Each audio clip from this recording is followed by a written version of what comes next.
जय राधा माधव कुंज बिहारी गोपीजन वल्लभ गिरिवरधारी।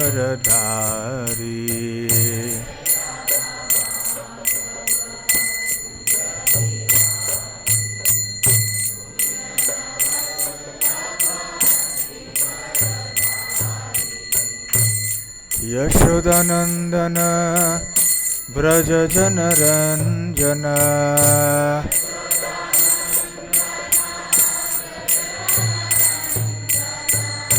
यशोदानंदन व्रज जनरंजन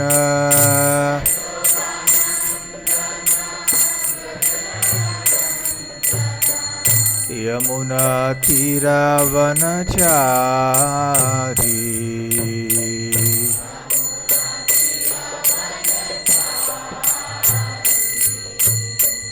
यमुना तीरावनचारी।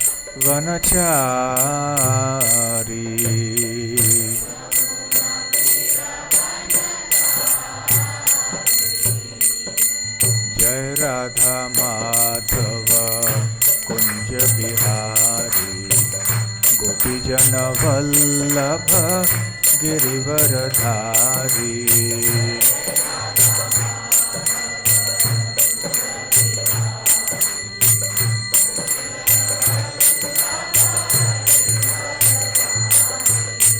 जय राधा माधव कुंज बिहारी गोपीजन वल्लभ गिरिवरधारी।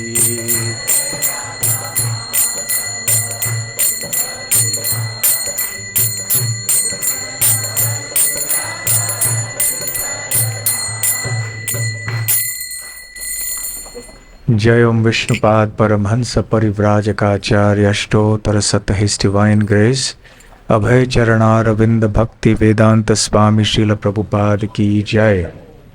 श्री श्री राधा गोकुलानंद की जय। श्री श्री गौर निताय की जय। श्री श्री जगन्नाथ बलदेव सुभद्रा मई की जय। निताय गौर प्रेमानंदे। समवेत भक्त वृंद की जय। समवेत भक्त वृंद की जय। समवेत भक्त वृंद की जय। श्री श्री गुरु गौरांग की जय।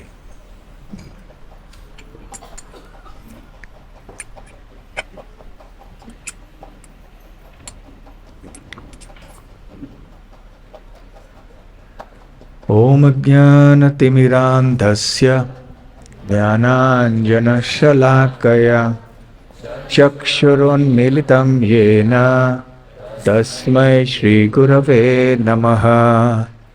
श्रीचैतन्यमनोभीष्टं स्थापितं येन भूतले स्वयं रूप कदा मह्यं ददाति स्वपदान्तिकं। वन्देऽहं श्रीगुरो श्रीयुतपदकमलं श्रीगुरून् वैष्णवांश्च श्रीरूपं साग्रजातं सहगण रघुनाथान्वितं तं सजीवं साद्वैतं सावधूतं परिजनसहितं कृष्णचैतन्यदेवं श्रीराधाकृष्णपादां सहगण ललिता श्रीविशाखान्वितांश्च। नमो ओं विष्णुपादाय कृष्णप्रेष्ठाय भूतले श्रीमते भक्तिवेदांत स्वामिनिति नामिने। नमस्ते सारस्वते देवे गौरवाणी प्रचारिणे निर्विशेष शून्यवादी पाश्चात्य देशतारिणे। मूकं करोति वाचालं पंगुं लंघायते गिरिं यत्कृपातमहं वन्दे श्रीगुरून् दीनतारणं। वाञ्छाकल्पतरुभ्यश्च कृपा सिन्धुभ्य एव च पतितानां पावनेभ्यो वैष्णवेभ्यो नमो नमः। नमो महावदान्याय कृष्णप्रेमप्रदायते कृष्णाय कृष्णचैतन्य नाम्ने गौरत्विषे नमः। पंचतत्वात्मकं कृष्णं भक्तरूपस्वरूपकं भक्तावतारं भक्ताख्यं नमामि भक्तशक्तिकम्। आराध्यो भगवान् व्रजेशतनयस्तद्धाम वृन्दावनम्। काचिदुपासना व्रजवधू वर्गेण या कल्पिता। श्रीमद्भागवतं प्रमाणममलं प्रेमापुमर्थो महान्। श्रीचैतन्यमहाप्रभोर्मतमिदं तत्रादरः न परः। हे कृष्ण करुणा सिन्धो दीनबन्धो जगत्पते। गोपेश गोपिका कान्त राधाकान्त नमोऽस्तुते। तप्त कांचन गौरांगी राधे वृंदावनेश्वरी। वृषभानुसुते देवी प्रणमामि हरिप्रिये। जय श्री कृष्ण चैतन्य प्रभु नित्यानंद। श्री अद्वैत गदाधर श्रीवासादि गौर भक्त वृंद। हरे कृष्णा कृष्णा कृष्णा हरे हरे। हरे राम राम राम हरे हरे। हरे कृष्णा। पिछले कई रविवारों से हम पवित्र नदियों की चर्चाएं कर रहे हैं।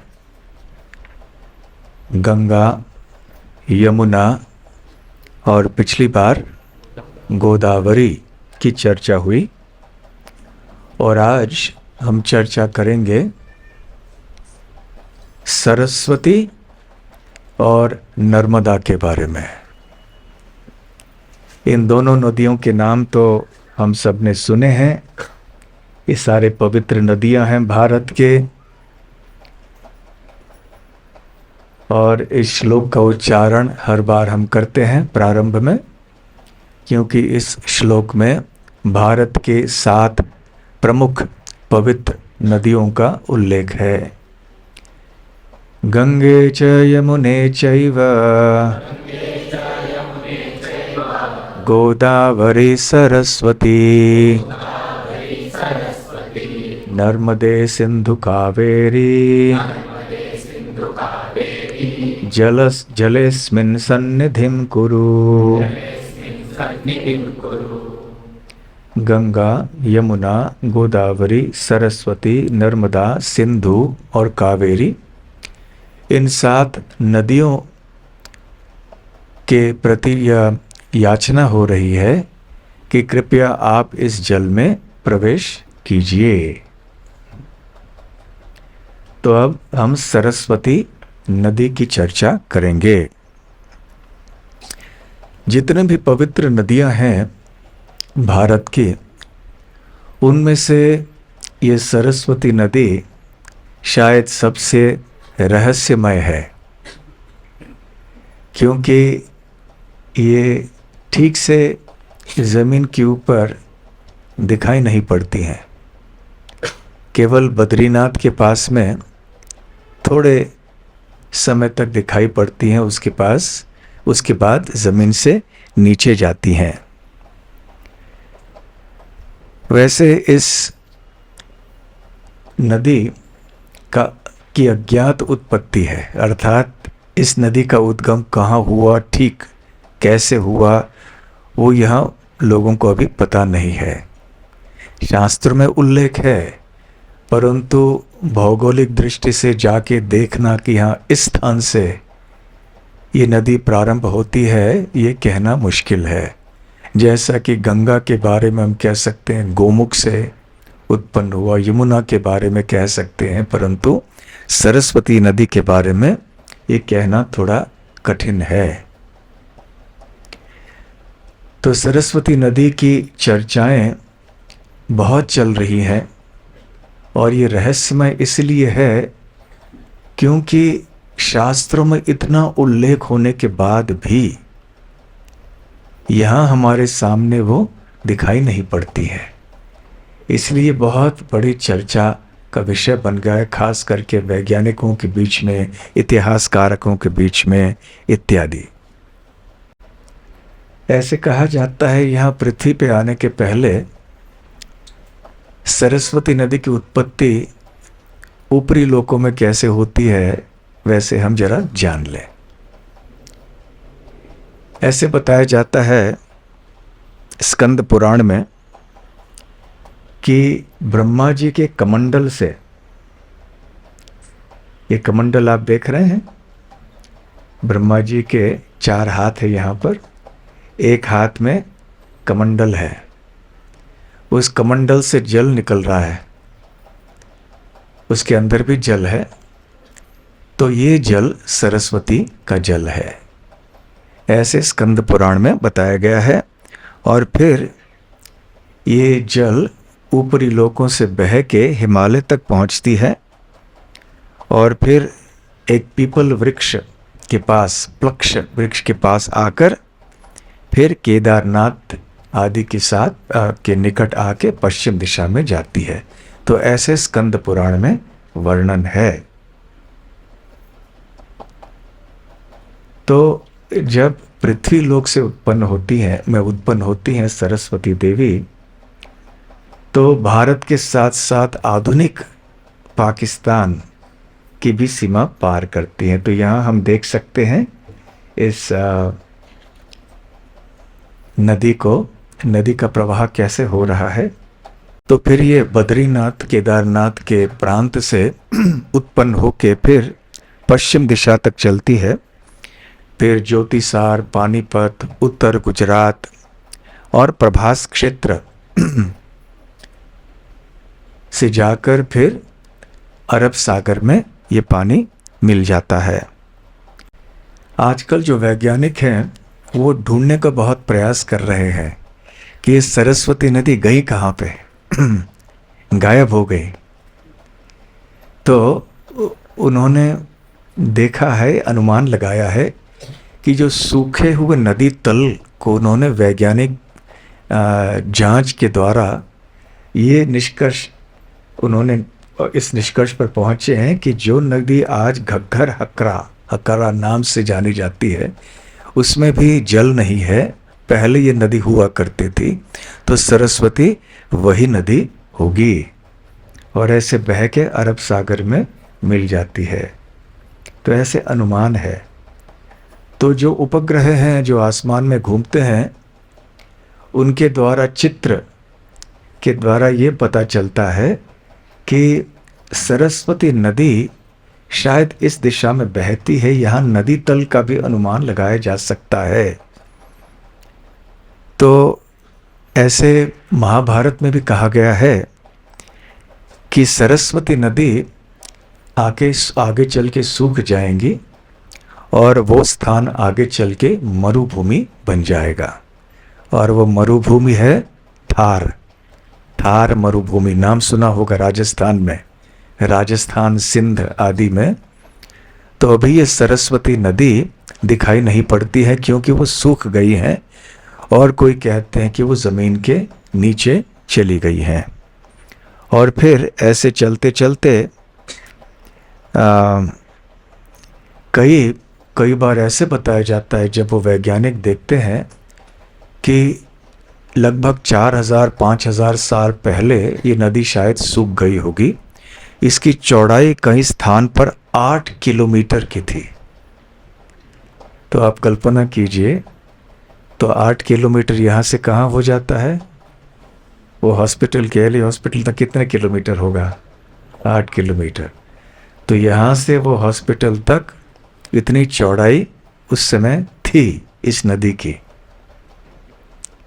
इसलिए इस नदी को कहा गया सरस्वती। सरस्वती शब्द की व्युत्पत्ति कहाँ से आती है? सरस या सरह अर्थात जल, अर्थात नदी कि जलाशय को सरह कहते हैं, सरस नदी है।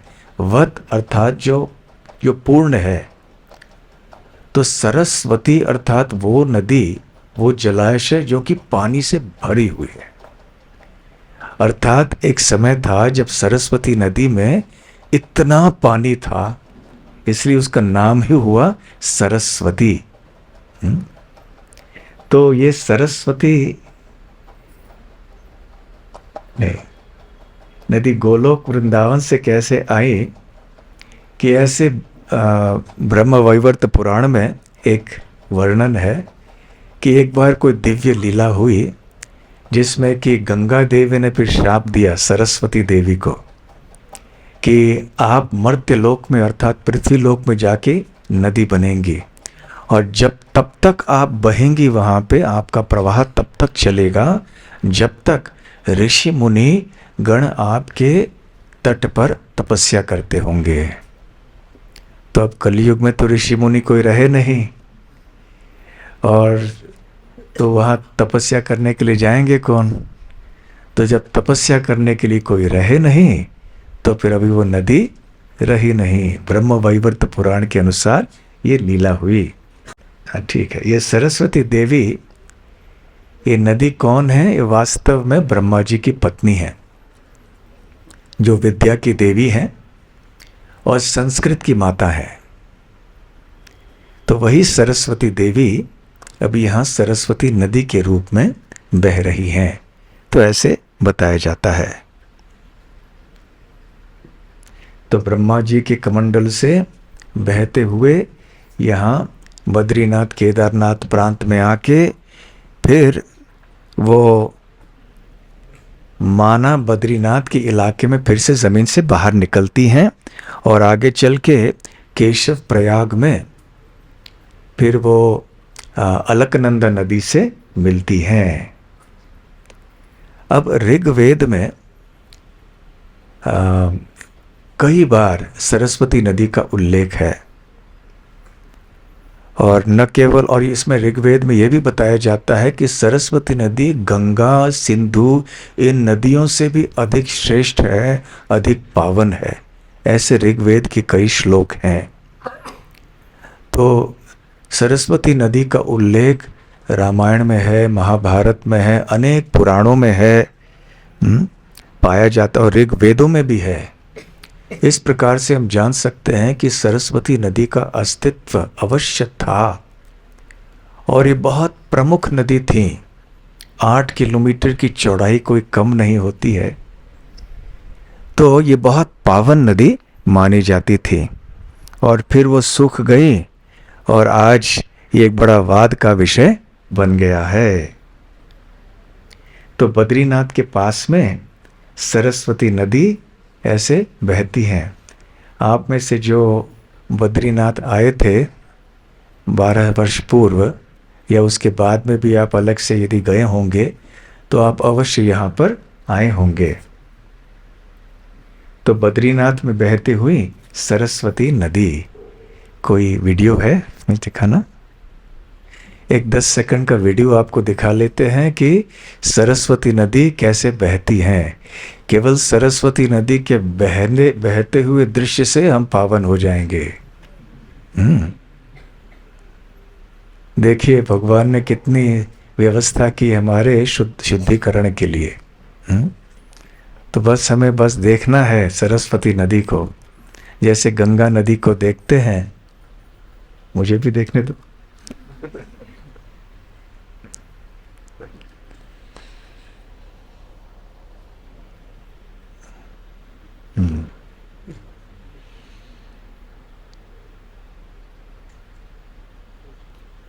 सही अच्छी। तो सरस्वती नदी का प्रवाह इस तरह से होता है।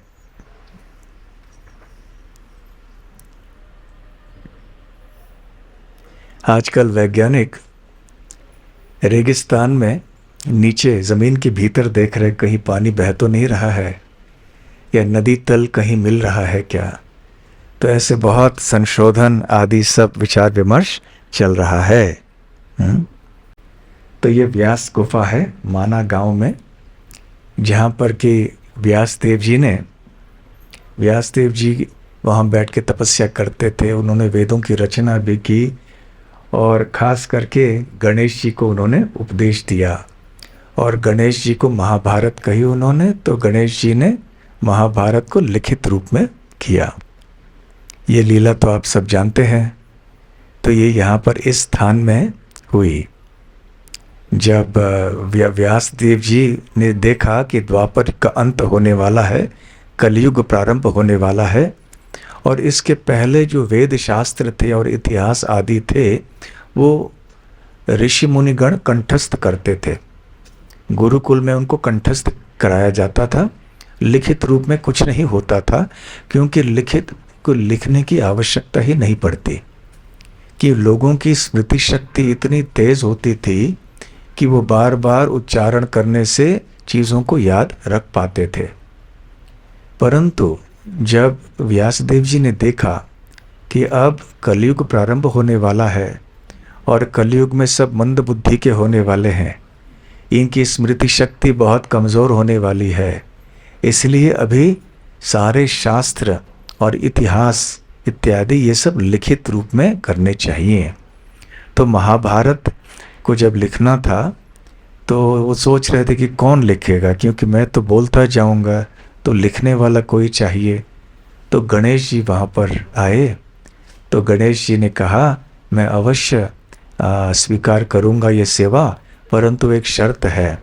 शर्त क्या है?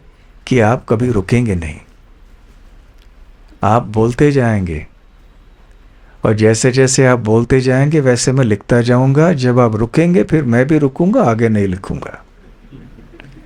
तो व्यासदेव जी ने सोचा कि ये गणेश तो बड़े बुद्धिमान हैं, लेकिन व्यासदेव जी तो कोई कम बुद्धिमान भी नहीं है।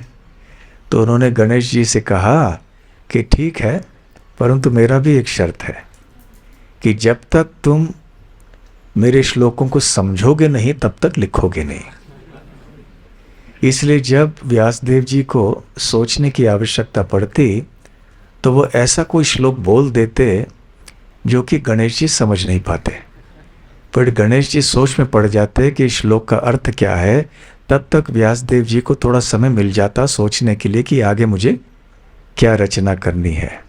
इस तरह से श्रील प्रभुपाद जी कहते हैं कि दोनों के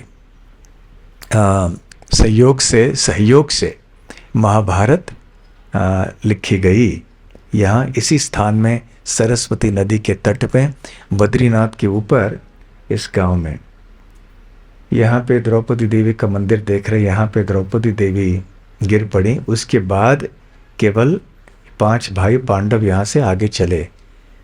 जब युधिष्ठिर महाराज ने देखा कि कलयुग प्रारंभ हो चुका है, तो श्री कृष्ण के तिरुभाव के बाद तो अपने भाइयों को लेकर और द्रौपदी देवी को भी लेकर वो हिमालय की ओर चल पड़े।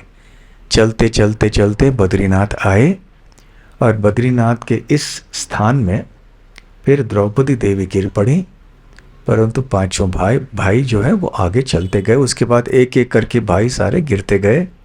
अंत में केवल युधिष्ठिर महाराज रह गए, उनके साथ में कुत्ता था।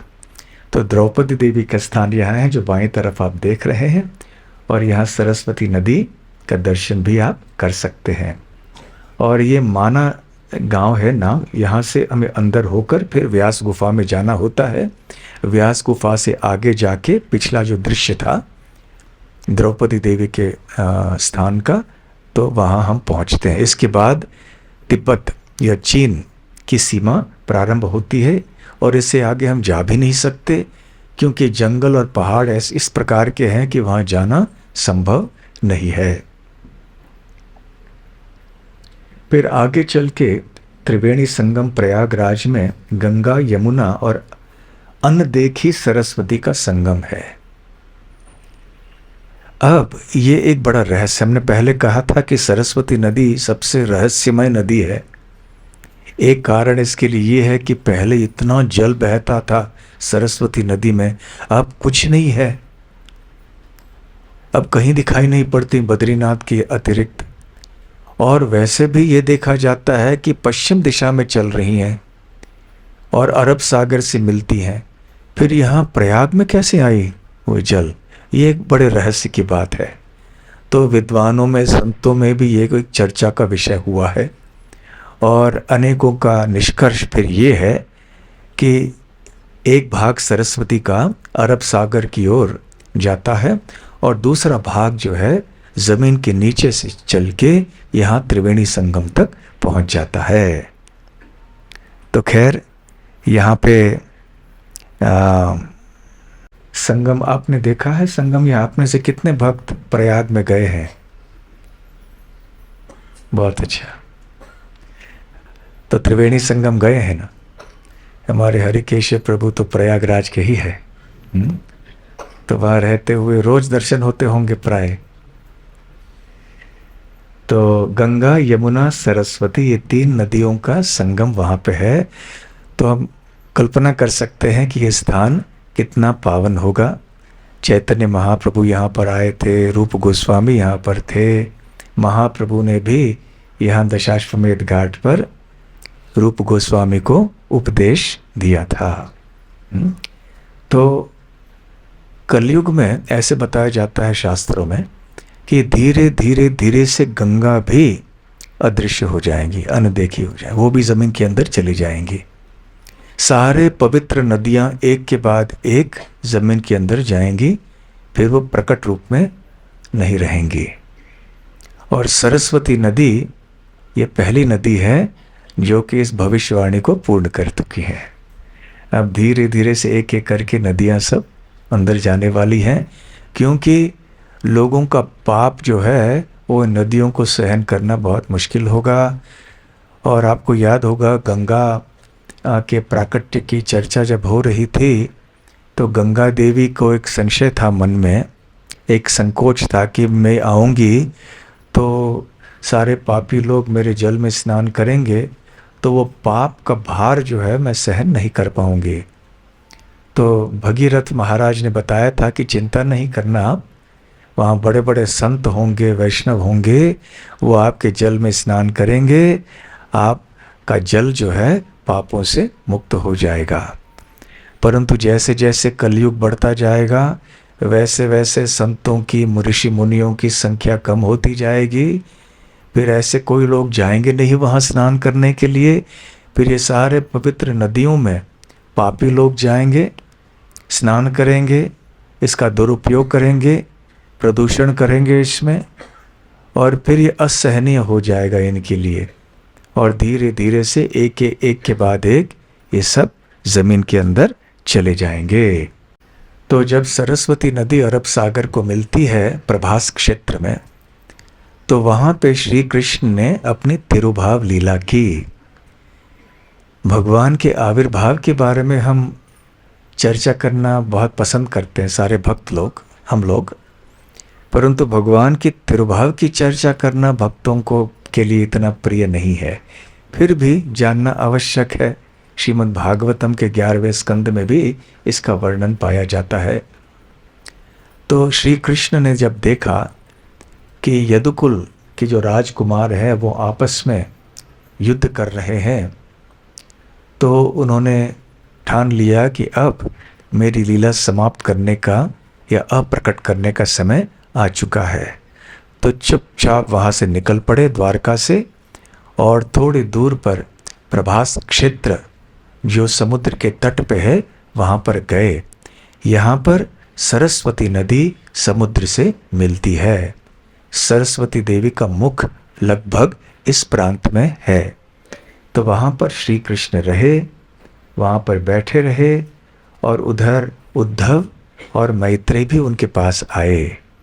आप इस चित्र में देख सकते हैं उद्धव जो कि श्री कृष्ण के जैसे ही दिखते थे, उनके सबसे निकट के सहायक थे, उपदेशक थे, उनके भक्त भी थे, और पीछे मैत्रेय मुनि हैं।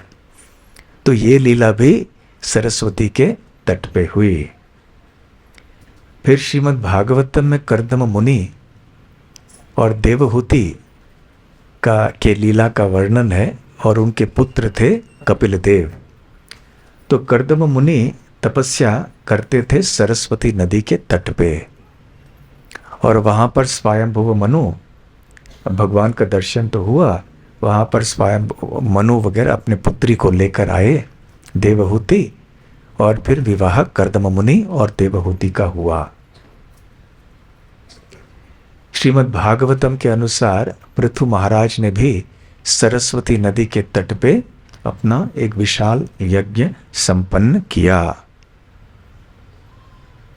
परशुराम जी ने भी सरस्वती नदी के तट पे तपस्या की। बलराम जी भी सरस्वती नदी के पास आए थे। श्रीमद् भागवतम के 12वें स्कंद में एक लीला का वर्णन है जहां सारे ऋषि मुनि एकत्र होते हैं और विचार विमर्श करते हैं कि त्रिमूर्ति में से शिव, ब्रह्मा और विष्णु में से श्रेष्ठ कौन है। और अंततः वह भृगु मुनि से कहते हैं कि आप ये सेवा कीजिए, तीनों के पास जाइए और वहाँ तीनों से मिल के अब लौट के यहाँ हमें बताइए कि तीनों में से श्रेष्ठ कौन है। तो वो लीला अपने आप में लंबी है, आप सबने सुनी भी होगी। तो भृगु मुनि यहाँ इस स्थान में सरस्वती नदी के तट में गोष्ठी हुई थी। तो फिर वहाँ से गए शिव जी के, ब्रह्मा जी के पास, शिव जी के पास, विष्णु के पास, फिर से लौट के आए यहाँ पर और घोषणा की कि विष्णु ही श्रेष्ठ हैं। तो ये लीला यहाँ सरस्वती नदी के तट पे हुई। अभी आपको एक नक्शा बता रहे हैं। यहाँ आप देख रहे हैं ईरान देश और अफगानिस्तान, ईरान, ये प्रांत। अभी आपको हम क्यों दिखा रहे हैं? यूरोप में एक देश है जिसका नाम है क्रोएशिया। शायद आप में से थोड़े भक्तों ने सुना भी होगा इस देश का नाम, क्रोएशिया। अभी हम जानते हैं कि जब से परशुराम जी ने क्षत्रियों की हत्या करना प्रारंभ किया तो सारे क्षत्रिय विश्व भर में इधर उधर चले गए। कोई तुर्की में रह गए, कोई ईरान में रह गए, कोई यूरोप में चले गए और वहाँ अलग अलग स्थानों में जाके फिर समय जब बीत गया तो उनका संबंध जो था वो भारतवर्ष से वो कम होता गया और फिर टूट गया। पहले तो वो संस्कृत आदि बोलते थे, संस्कृति भी वही थी, परंतु इतनी दूरी के कारण फिर उनकी भाषाएं, उनका रहन सहन, वेशभूषा सब कुछ बदल गया, भाषा भी बदल गई। तो क्रोएशिया में, इस देश में वो अपने आप को रेवती कह के मानते हैं। तो ये रेवती क्या है? ये लेख मैंने एक भक्त के द्वारा पढ़ा था कई वर्ष पूर्व, तो मैंने यहाँ लिख के रखा था। तो रेवती, तो ये रेवती क्या है?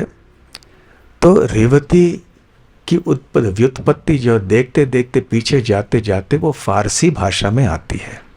फारसी भाषा ईरान में बोली जाती है, फारस में। तो इस फारसी भाषा में रेवती है हरह वैती, और हरह वैती क्या है? ये सरस्वती का अपभ्रंश है। तो ईरान में भी, फारसी भाषा में भी ये सरस्वती आदि सब इसको हरह वैती। तो हरह वैती क्यों हो गया? और इतना ही नहीं, हरयू नाम की भी एक नदी है वहाँ पे। हरयू अर्थात सरयू।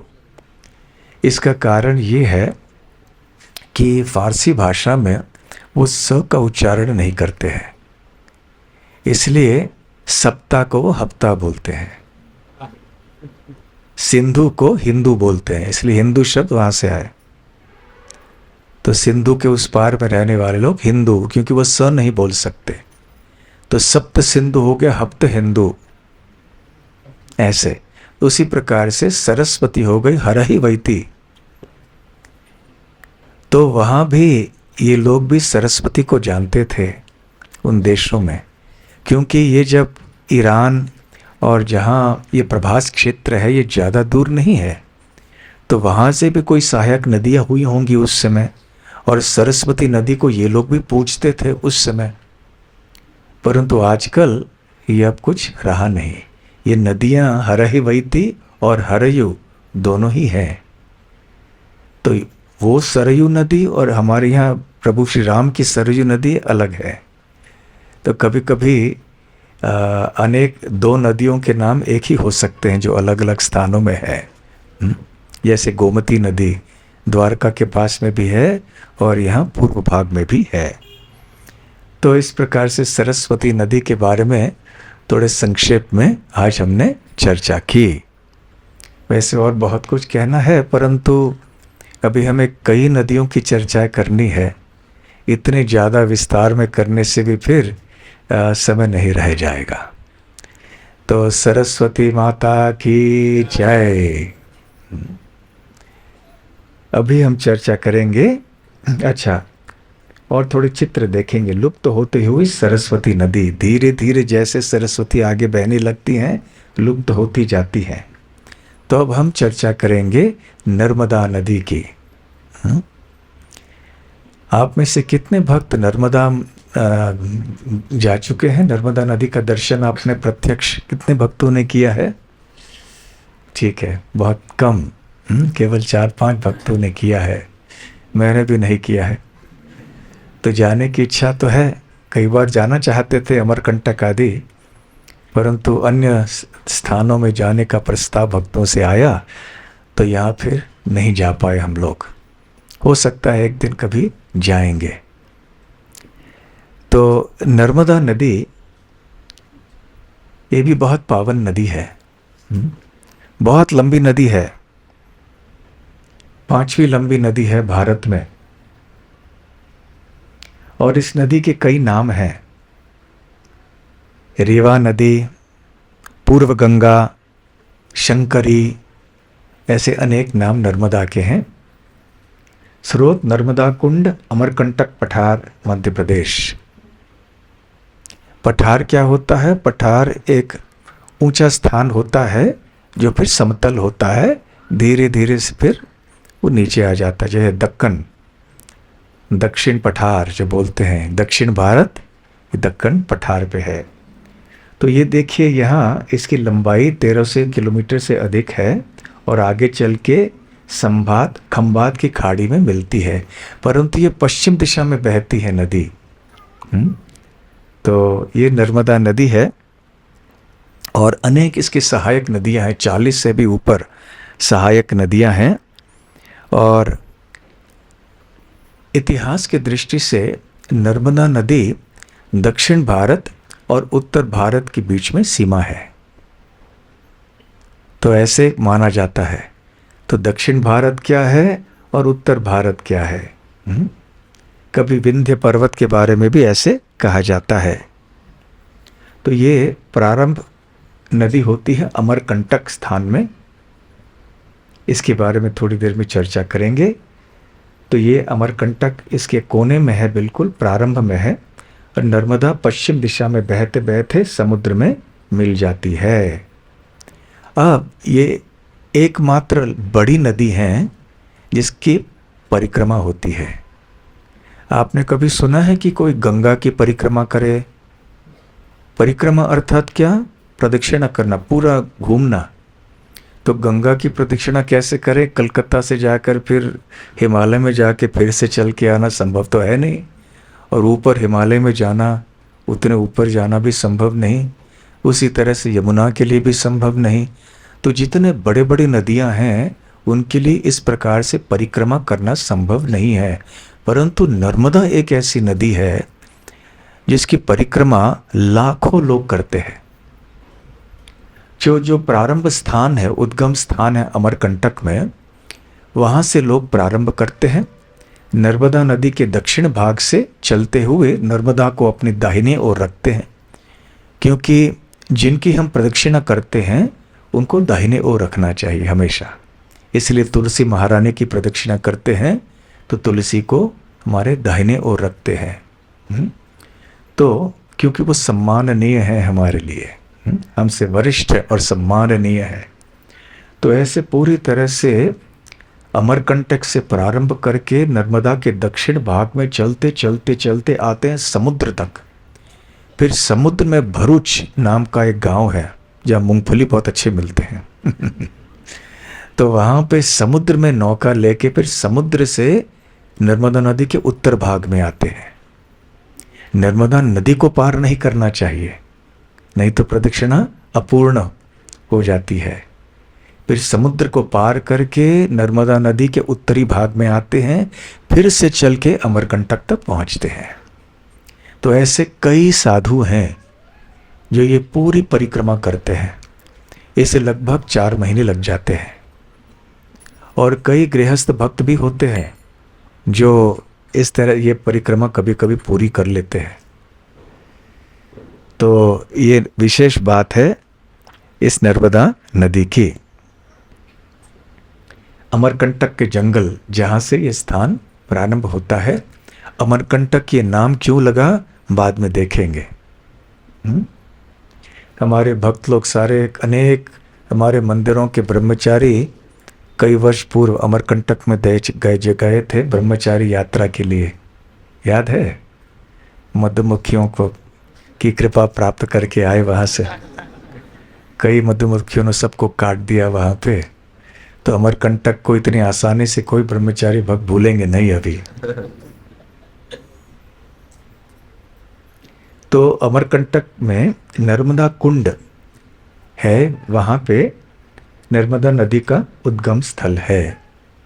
तो इस कुंड से ये जल उत्पन्न होता है।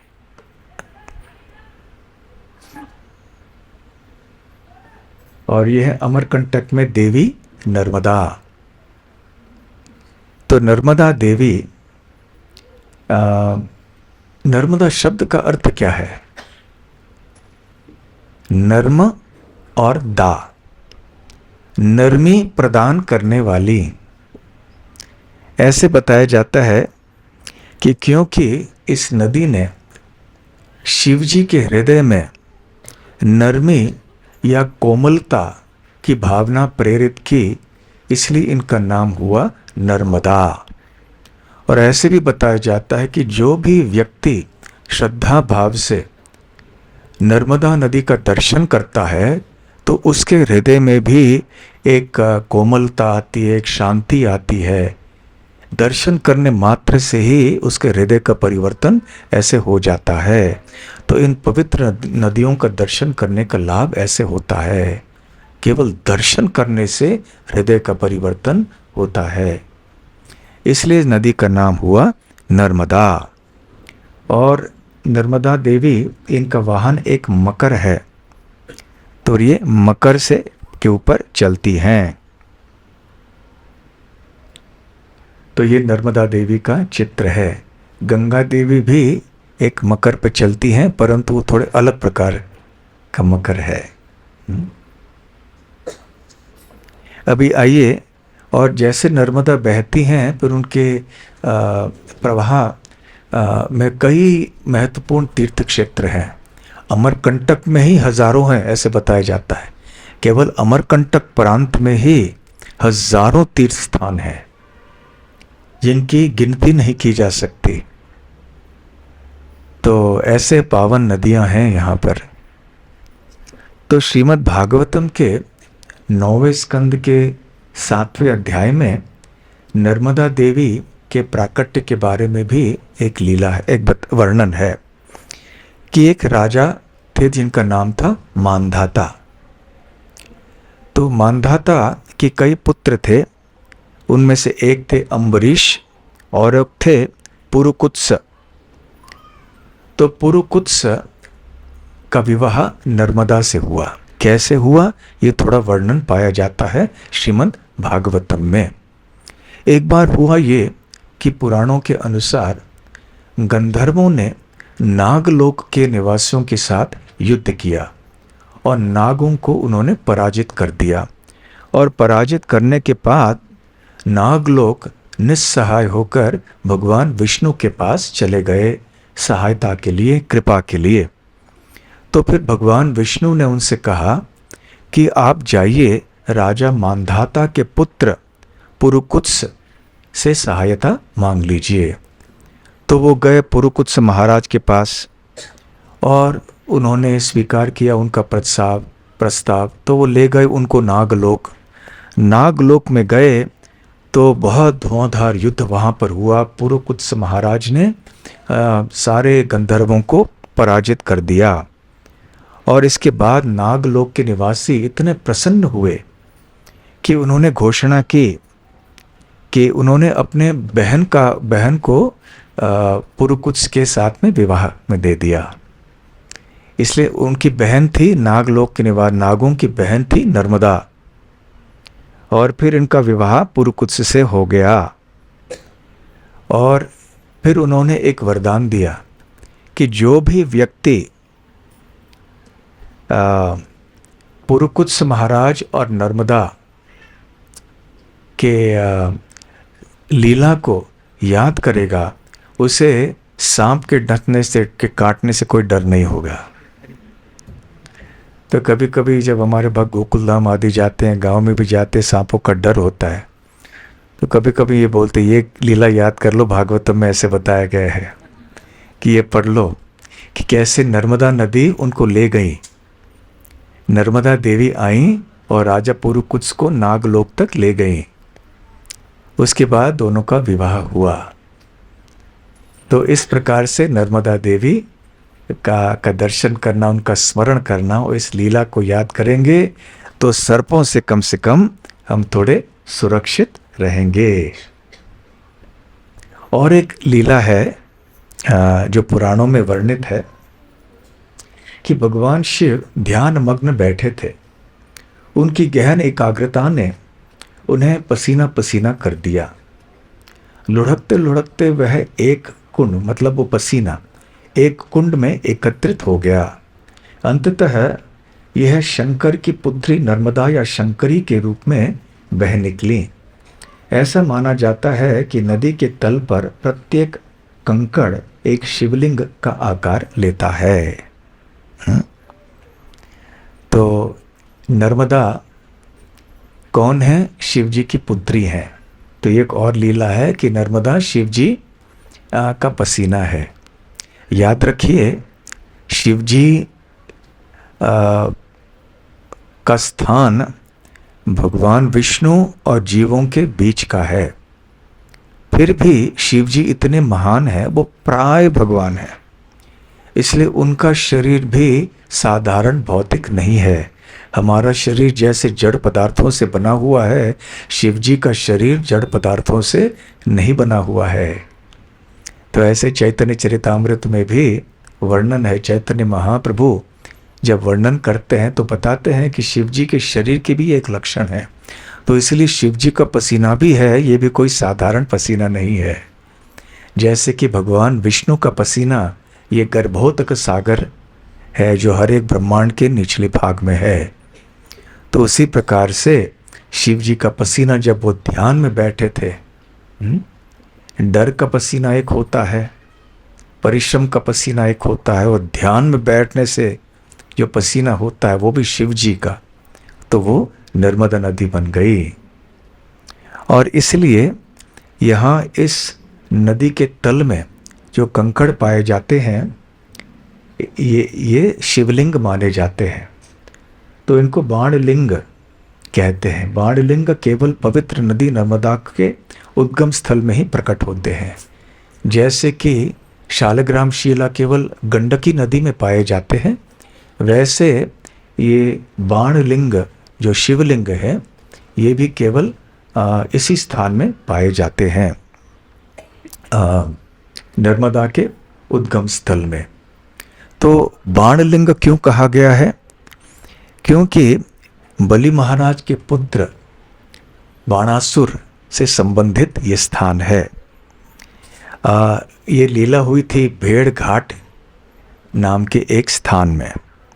तो उन्होंने, बाणासुर ने शिव जी की अनेक इन कंकड़ों को शिवलिंग मानकर उपासना की, और भगवान शिव वहाँ प्रसन्न होकर उनके सामने प्रकट हुए और उनको बहुत शक्ति प्रदान की, उनको वरदान दिया जैसे बाणासुर ने चाहा था। इसलिए बाणासुर बहुत ही शक्तिशाली बन गया। आगे चल के बाणासुर की पुत्री ने अनिरुद्ध से विवाह किया। तो अनिरुद्ध कौन है? श्री कृष्ण के पोते हैं। तो अनिरुद्ध के पिता थे प्रद्युम्न, प्रद्युम्न के पिता थे श्री कृष्ण। तो ये लीला भी श्रीमद् भागवतम में पाई जाती है। तो वही बाणासुर अब यहाँ पर तपस्या करते थे, इसलिए यहाँ के जो शिवलिंग हैं इनको बाणलिंग भी कहते हैं। इसी स्थान में दत्तात्रेय जो एक भगवान के अवतार भी माने जाते हैं, मिलित अवतार है वो, उन्होंने भी यहाँ पर तपस्या की। और एक लीला है जिसका वर्णन पुराणों में है कि एक बार ब्रह्मा जी की आंखों से 2 आंसू के बूंद निकले। एक बूंद बनी स्त्रीलिंग महिला बनी और दूसरे पुल्लिंग। तो जो स्त्रीलिंग थी वो थी नर्मदा नदी, और जो पुल्लिंग थी वो सोन नदी, या संस्कृत में शोण कहते हैं, हिंदी में सोन कहते हैं। ये भी एक नदी है। तो ये नदी बनी। तो फिर दोनों नदियाँ ये दूर अलग अलग दिशा में चलने लगी। तो ये भी एक लीला है नर्मदा के उद्गम के बारे में। तो शोण नदी उन कम नदियों में से है जो कि पुल्लिंग हैं, पुरुष नाम है जिनका। ब्रह्मपुत्र, दामोदर, शोण ये पुल्लिंग हैं। अन्य बड़े बड़े नदियां जितनी भी हैं वो सब स्त्रीलिंग हैं।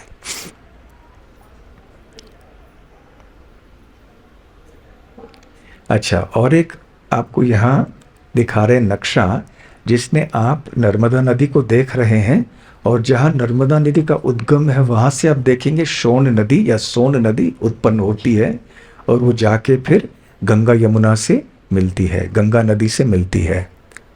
तो ये उल्टी दिशा में जाती है। सोन नदी पूर्व दिशा में जाता है और नर्मदा नदी पश्चिम दिशा में। तो ऐसे थोड़ी बहुत नदियां हैं जो कि पश्चिम दिशा में जाती हैं। गोदावरी नदी पूर्व दिशा में जाती है और ये नर्मदा नदी पश्चिम दिशा में बहती है। तो ऐसे क्यों हुआ, इसके बारे में भी एक लीला है। वैसे ब्रह्मा जी के आंखों से जब 2 बूंद उत्पन्न हुए तो दोनों नर्मदा और शोण का विवाह होना था। विवाह तय हो गया दोनों के बीच में।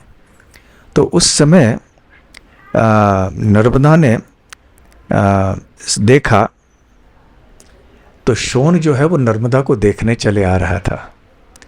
उस समय नर्मदा ने सोचा कि शोण आ रहे हैं तो मैं मेरी सहेली को भेजती हूँ पहले ही देखने के लिए कि ये शोण कैसे है, और ताकि मुझे आके कुछ समाचार दे, फिर मैं कुछ निर्णय ले सकूं कि मैं विवाह करूंगी नहीं करूंगी इत्यादि।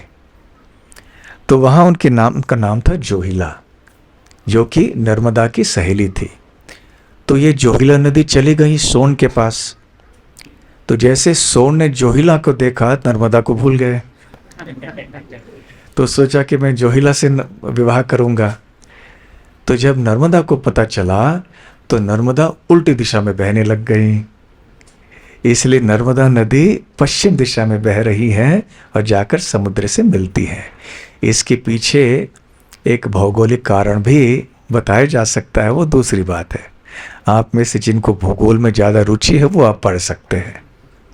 और इसलिए आप देखते हैं कि दोनों नदियां फिर विपरीत दिशा में बह रही हैं।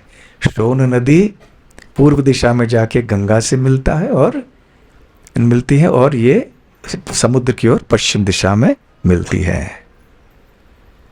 और एक कथा जो पाई जाती है वो ये है कि राजा पुरुरवा थे, जिनका उल्लेख भी श्रीमद् भागवतम में आता है।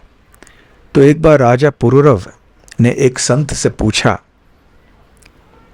तो ऐसे कोई आप एक मार्ग बताइए जिसके द्वारा हम शुद्ध हो सकते हैं और स्वर्गलोक को भी प्राप्त हो सकते हैं बिना कोई यज्ञ आदि किए। तो संत ने कहा कि ये क्षमता जो है, ये शक्ति केवल नर्मदा नदी में है। तो कृपया वहाँ जाइए और फिर आप नर्मदा नदी को तपस्या करके ऊपरी लोकों से नीचे यहाँ पृथ्वी पर लेकर आइए। तो परशुराम ने तपस्या की, क्षमा कीजिए, पुरुरवा राजा ने तपस्या की और शिवजी वहाँ प्रकट हुए।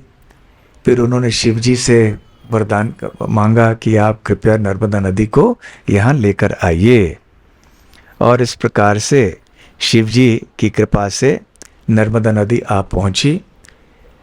नर्मदा नदी से शिव जी से नर्मदा नदी ने पूछा कि कौन से ये पर्वतमाला होगी जो कि मेरे प्रवाह को सहन कर पाएगी। तो शिव जी ने कहा मैकल पर्वत, जो कि अमरकंटक प्रांत में है।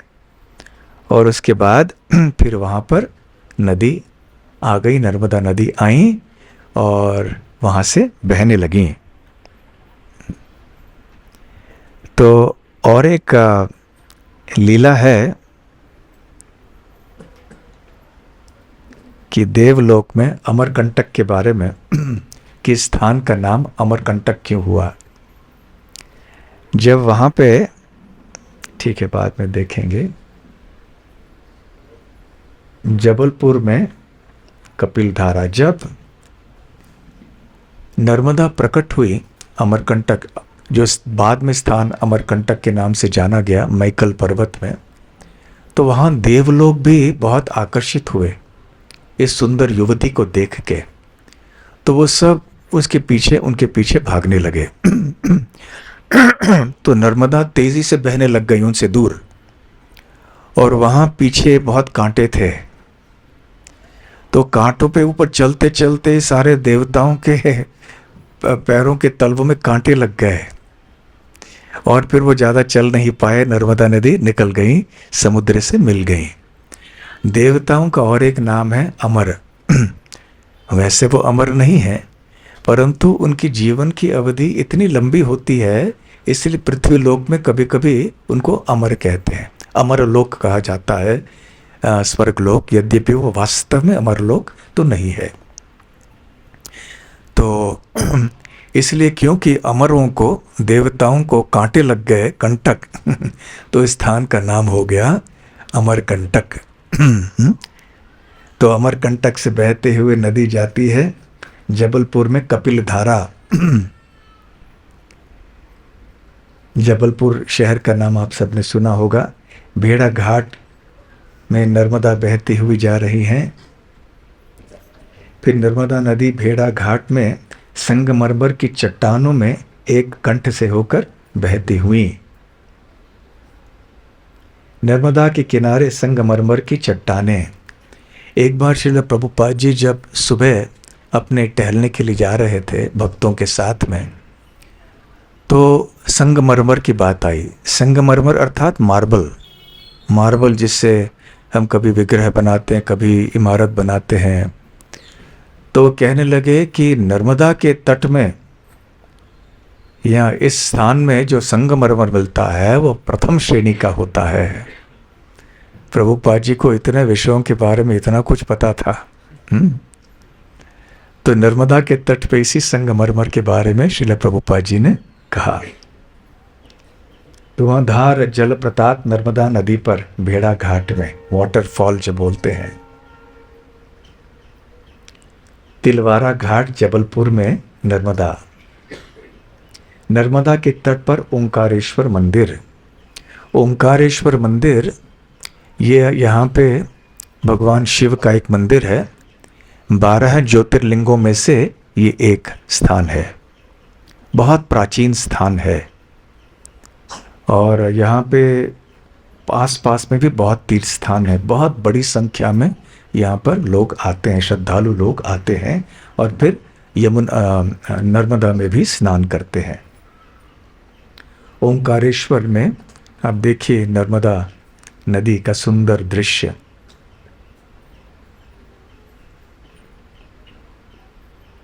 ढाबरी कुंडा मध्य प्रदेश में नर्मदा। नर्मदा के बहते हुए दृश्य हम आपको दिखा रहे हैं। यहाँ भी नर्मदा के बारे में भी बताया जाता है कि जो केवल दर्शन करते हैं नर्मदा का, वो भी पावन हो जाते हैं। नर्मदा के तट में और एक स्थान है, ओंकारेश्वर से दूर नहीं, वो है महेश्वर। आप में से जो कपड़ों का व्यापार करते हैं, आप जानते होंगे यहाँ के साड़ियाँ बहुत प्रसिद्ध मानी जाती हैं, महेश्वरी साड़ियाँ। हैंडलूम के, हाथमक के, यहाँ से बहुत प्रसिद्ध है वहाँ के लिए। सेव भी बहुत बनता है। हाँ, सेव भी बनते हैं, सेव बनाते हैं। तो इसका प्राचीन नाम, महेश्वर का प्राचीन नाम क्या है आप जानते हैं? महिष्मति। महिष्मति ये बहुत प्राचीन नगर है। श्रीमद् भागवतम में इसका उल्लेख है। यहाँ कार्तवीर अर्जुन नाम के एक सोमवंशी राजा रहा करते थे। उनके 1000 हाथ थे, भुजाएं थीं। तो एक बार उनकी रानियां जो हैं वो यहाँ नर्मदा नदी में स्नान करने के लिए आईं और वो थोड़े एक स्थान को चाहते थे जहाँ पानी स्थिर रहे ताकि वो अपने कुछ कार्य कर सके वहाँ पर। तो कार्तवीर अर्जुन इतने शक्तिशाली थे, उन्होंने अपने सहस्त्र भुजाओं से नर्मदा के प्रवाह को रोक दिया। तो जब रोक दिया तो फिर वहाँ आगे नर्मदा बह नहीं सकी। तो आगे फिर पश्चिम दिशा में नदी का तल दिखाई पड़ रहा था। ठीक उसी समय उस सूखे भाग में रावण आ पहुंचा। वही रावण, अर्थात कार्तवीर अर्जुन रावण से समकालीन थे। तो उन्होंने देखा कि ये अच्छा स्थान है, यहाँ पे मैं रेती के शिवलिंग बना के शिव जी की उपासना करता हूँ। तो फिर वो बैठे उपासना करने के लिए। थोड़ी देर में उधर क्या हुआ कि कार्तवीर अर्जुन के रानियों के जो भी कार्य था वो समाप्त हो गया। तो स्नान करके बाहर निकली, चली गई। तो कार्तवीर अर्जुन ने सोचा कि अभी पानी को रोकने से क्या फ़ायदा, छोड़ दिया। तो जैसे पानी बहने लगा तो पानी बहते बहते रावण के जो शिवलिंग थे उनका स्थान रावण को भी साथ में बहा के ले गई। फिर तो रावण को बड़ा गुस्सा आया कि किसने ये किया है। तो रावण ढूंढता ढूंढता आ गया, कार्तवीर अर्जुन को देखा कि इसने पानी को रोका है। तो दोनों के बीच में युद्ध हुआ। बड़े आसानी से वो बाद में देखेंगे, ठीक है, उसकी चित्र आपको दिखाएंगे। नर्मदा के तट पर महिष्मतिपुर, जो अब महेश्वर है, भगवान चैतन्य महाप्रभु ने इस स्थान का दौरा किया था मध्य लीला के 9वें अध्याय में। तो उस लीला को थोड़ी देर में हम आगे बढ़ाएंगे। परंतु चैतन्य महाप्रभु यहाँ आए थे तो क्या कहते हैं कविराज गोस्वामी, तापी स्नान कोरी आयला महिष्मतिपुरे, नाना तीर्थ देखी तहा नर्मदा तीरे। तो तापी नदी में स्नान किया, जो और एक पावन नदी है, वो भी लगभग नर्मदा के पास में ही है। और नर्मदा गोदावरी, देखिए दोनों समांतर नदियां हैं। गोदावरी पश्चिम से पूर्व में जाती हैं, नर्मदा पूर्व से पश्चिम में जाती हैं, परंतु समांतर नदियां हैं दोनों। तो उन दोनों के पास में तापी नदी भी है। तो पहले चैतन्य महाप्रभु ने तापी नदी में स्नान किया और उसके बाद महिष्मति पुरी गए, अर्थात आज जो महेश्वर नाम है। नाना तीर्थ देखी तहाँ नर्मदा तीरे। फिर वहाँ पे महिष्मतिपुरी ने चैतन्य महाप्रभु ने अनेक तीर्थ स्थानों का दर्शन किया, ऐसे चैतन्य चरितामृत में कहा गया है। तो ये है कार्तवीर अर्जुन और रावण के बीच में युद्ध। तो कार्तवीर अर्जुन ने बड़े आसानी से रावण को हरा दिया और बुरी तरह से हराया। वर्णन बहुत विस्तार में है, किस तरह से हराया उसका वर्णन अभी नहीं करेंगे, परंतु बहुत आसानी से हरा दिया और फिर बांध भी दिया और अंत में फिर छोड़ दिया। और दोनों कार्तवीर अर्जुन और रावण के बीच में समझौता हो गया, मैत्री का संबंध स्थापित हो गया। तो हम समझ सकते हैं कि कार्तवीर अर्जुन कितने शक्तिशाली थे कि रावण को भी इतने आसानी से हरा दिया और गिरफ्तार भी कर दिया। तो ये भी सब नर्मदा के तट पे हुए, ये सारी लीलाएं। और एक लीला हुई परशुराम द्वारा कार्तवीर अर्जुन का वध। एक बार कार्तवीर अर्जुन अपनी सेना के साथ में जमदग्नि ऋषि के आश्रम में आए। वहाँ जमदग्नि ऋषि ने उनका हार्दिक स्वागत किया। ये भी लीला श्रीमद् भागवतम में वर्णित है, आप सब जानते होंगे। और इतनी बड़ी सेना को उन्होंने सब कुछ खिलाया पिलाया। तो ये कैसे संभव था? उनके पास एक कामधेनु गाय थी। तो लोभ उत्पन्न हुआ कार्तवीर अर्जुन के मन में। उन्होंने कहा ऋषि से कि आप तो आश्रम में रहते हैं, आपको ये गाय की क्या आवश्यकता है? मैं राजा हूँ, मेरे प्रजा के जो मांगे हैं उनको पूर्ण करने के लिए मैं ये गाय ले जाता हूँ।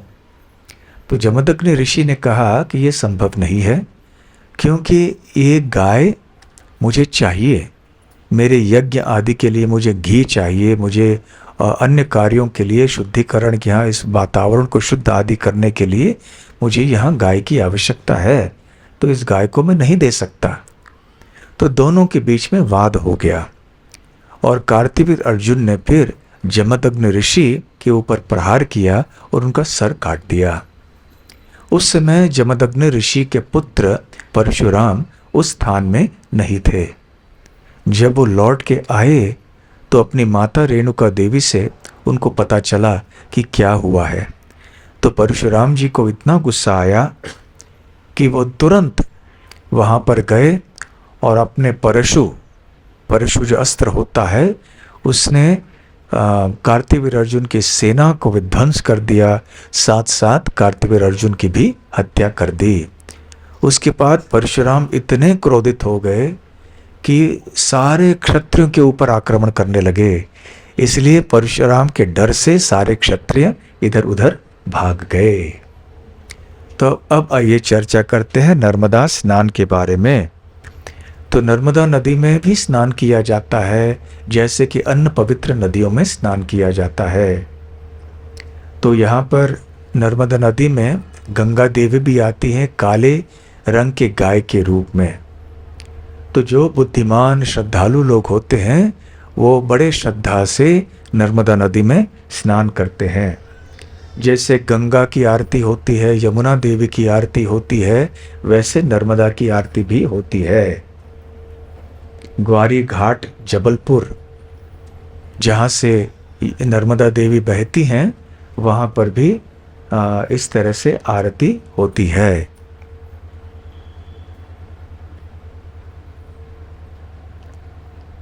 आरती का, नर्मदा आरती का और एक दृश्य।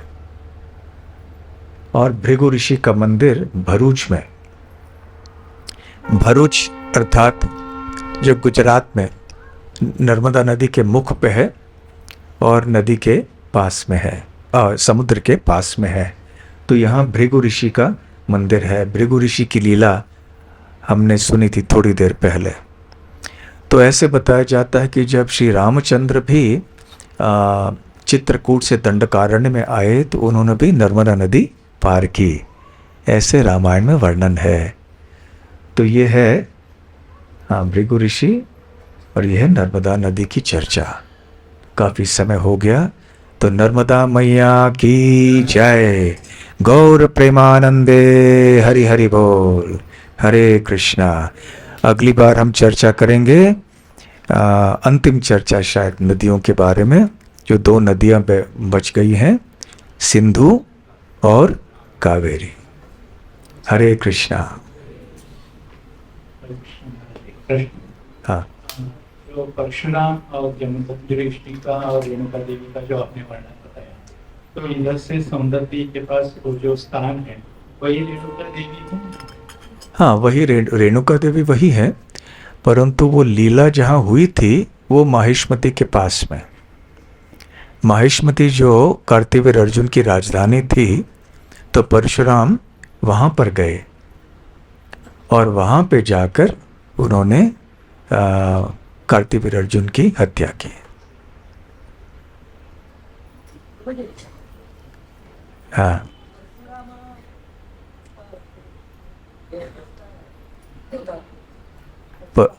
परशुराम भी भगवान के अवतार है। ठीक, तो बहुत बहुत धन्यवाद। हरे कृष्णा। श्रील प्रभुपाद की जय।